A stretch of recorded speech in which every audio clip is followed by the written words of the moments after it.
Perkenalkan, nama saya Mariska Kindanen. Video kali ini kita akan membahas tentang matriks. Dan video ini bertujuan untuk memenuhi tugas akhir dari mata kuliah Kapita Selekta Matematika. Mari kita membahasnya.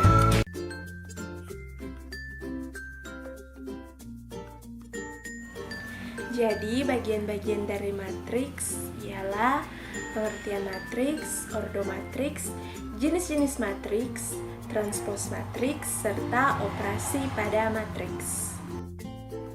Yang pertama ialah pengertian matriks. Matriks adalah kumpulan bilangan yang disusun secara baris atau kolom, atau kedua-duanya, dan di dalam suatu tanda kurung. Bilangan-bilangan yang membentuk suatu matriks disebut sebagai elemen-elemen matriks. Matriks digunakan untuk menyederhanakan penyampaian data sehingga mudah untuk diolah. Sebagai contohnya, tertera pada slide ada tabel hasil penjualan mobil. Data dari penjualan mobil tersebut dapat kita buat ke dalam bentuk matriks yang seperti tertera pada slide berikut ini.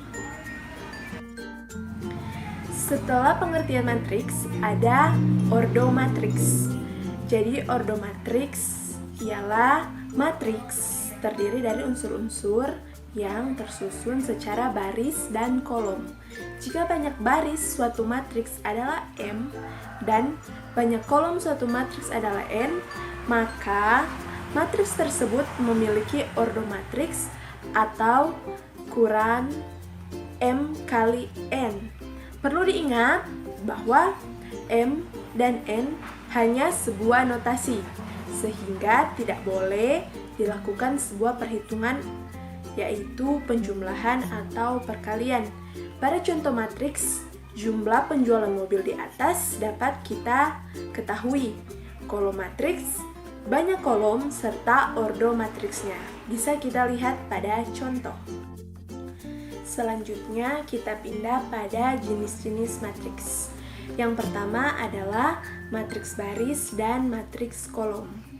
Jadi, matriks baris adalah suatu matriks yang hanya memiliki satu baris saja, sedangkan matriks kolom adalah suatu matriks yang hanya memiliki satu kolom saja. Selanjutnya, yang kedua ialah matriks persegi. Matriks persegi adalah matriks yang memiliki jumlah kolom dan baris yang sama, disebut matriks persegi. Matriks persegi memiliki ordo N. Yang ketiga adalah matriks segitiga atas dan matriks segitiga bawah. Matriks persegi A yang memiliki elemen matriks A, IJ sama dengan 0 untuk I lebih besar daripada J, atau elemen-elemen matriks di bawah diagonal untuk bernilai 0, disebut matriks segitiga atas. Matriks persegi A yang memiliki matriks AIJ sama dengan 0 untuk I lebih dari J, atau elemen-elemen matriks di atas diagonal utama bernilai 0 disebut matriks segitiga bawah.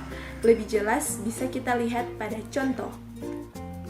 Dan yang keempat adalah matriks diagonal.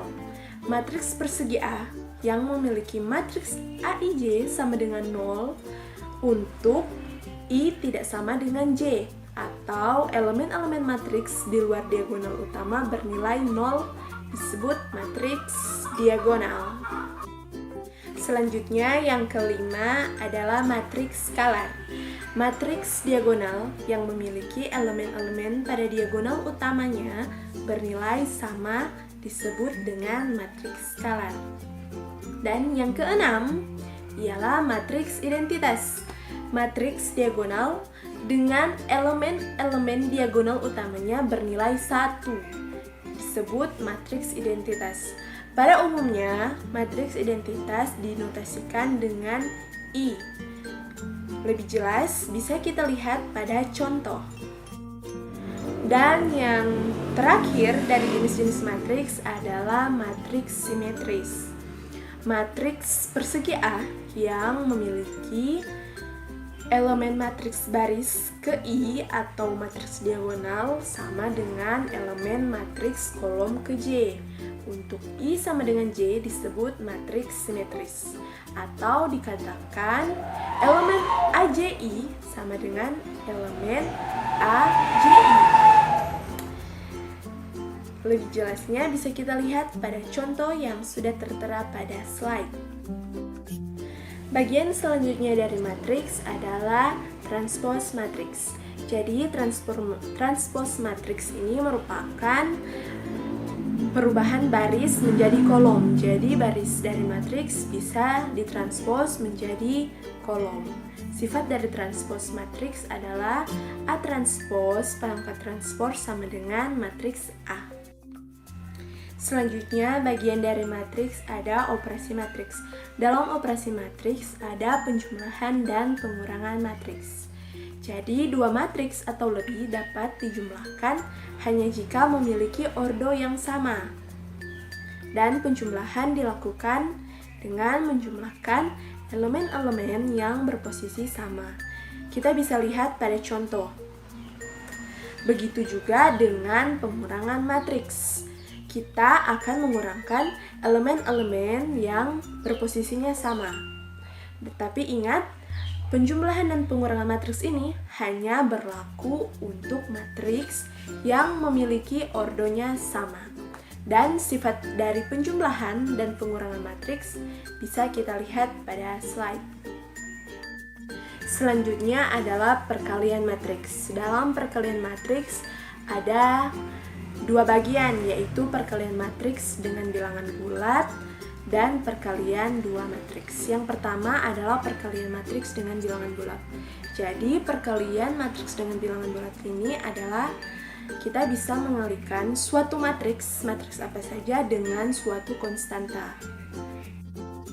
Dan yang kedua adalah perkalian dua matriks. Perkalian antara dua matriks, yaitu matriks A dan B, dapat dilakukan jika jumlah kolom A sama dengan jumlah baris dari B. Perkalian tersebut menghasilkan suatu matriks dengan jumlah baris sama dengan matriks A dan jumlah sama dengan matriks B. Jadi, syaratnya adalah matriks yang bisa dikalikan hanya matriks yang memiliki ordo yang sama. Kita bisa lihat rumus dari perkalian matriks sebagai berikut ini. Selanjutnya adalah contoh dari perkalian matriks. Namun lebih jelasnya nanti akan saya jelaskan pada bagian pembahasan tentang contoh soal. Selanjutnya yaitu determinan matriks. Determinan dari suatu matriks A diberi notasi tanda kurung sehingga penulisannya adalah seperti yang tertera pada slide, dan determinan hanya bisa dilakukan pada matriks persegi. Dan yang pertama adalah determinan untuk matriks berordo 2x2. Jika matriks A, A, B, C, D, maka determinan A adalah A sama dengan A, B, C, D dan sama dengan AD dikurang BC. Selanjutnya yang kedua adalah determinan matriks berordo 3x3. Kita bisa menggunakan aturan Sarus dalam menghitung matriks berordo 3x3. Contohnya sebagai berikut yang tertera pada slide. Selanjutnya, determinan matriks memiliki sifat-sifat berikut. Jadi yang pertama, determinan A sama dengan determinan A transpos. Dan yang kedua, tanda determinan berubah jika dua baris atau dua kolom yang berdekatan dalam matriks ditukar. Dan yang ketiga, jika suatu baris atau kolom sebuah determinan matriks memiliki faktor P, maka P dapat dikeluarkan menjadi pengali. Dan yang keempat, jika dua baris atau dua kolom merupakan saling berkelipatan, maka nilai determinannya adalah 0. Selanjutnya yang kelima, Nilai determinan dari matriks segitiga atas atau segitiga bawah adalah hasil kali dari elemen-elemen diagonal saja. Selanjutnya adalah inverse matrix. Jadi, suatu matriks A memiliki inverse atau kebalikannya.